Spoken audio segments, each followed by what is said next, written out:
After my discussion video about Vauban and why he's my favorite Warframe in the game, I decided to make this video to discuss the builds I use for him, as I didn't have quite enough time in that video to cram in a build video as well, while still keeping the flow of that video going.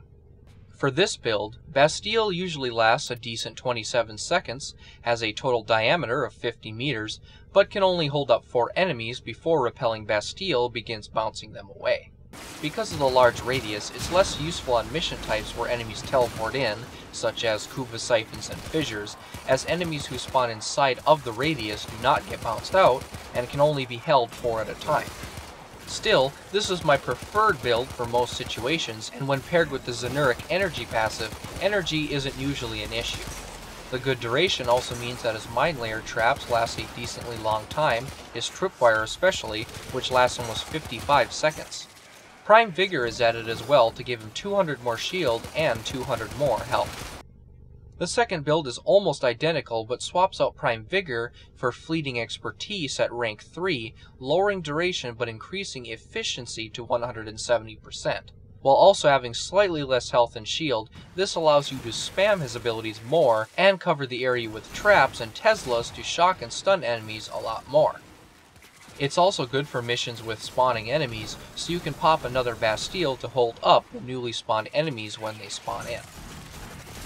This third build is what I like to call a fully augmented build, where the Warframe is fully decked out in all of the augment mods.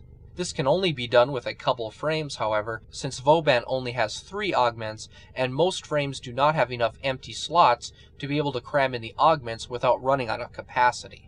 Compared to the first build, I don't have Prime Vigor, so my health and shields are a bit lower, similar to the second build, but I also have much less range due to emitting overextended. However, this also means my strength is normal, so Bastille can hold up 12 enemies before the augment starts bouncing them out, which is best for missions with enemies that can spawn in right on top of you, as there is a larger buffer. Tesla Link is also pretty weak against anything but light infested, but it does offer extra damage when combined with his Vortex ability, which can now be spammed a bit to increase its duration. With one more dash polarity, you could also slot in Fleeting Expertise instead of Streamline, but at the cost of a lot of your duration, which lowers the effectiveness of Perpetual Vortex, as the duration boosts the amount of duration each Vortex thrown adds. Each of these builds makes Vauban very useful in almost any mission, and the third build is great for when you want to play on lower levels and just cause chaos. I hope these builds gave you at least a little insight on why I use Vauban so much, and I hope these builds help you in liking Vauban just as much as I do. Thanks for watching.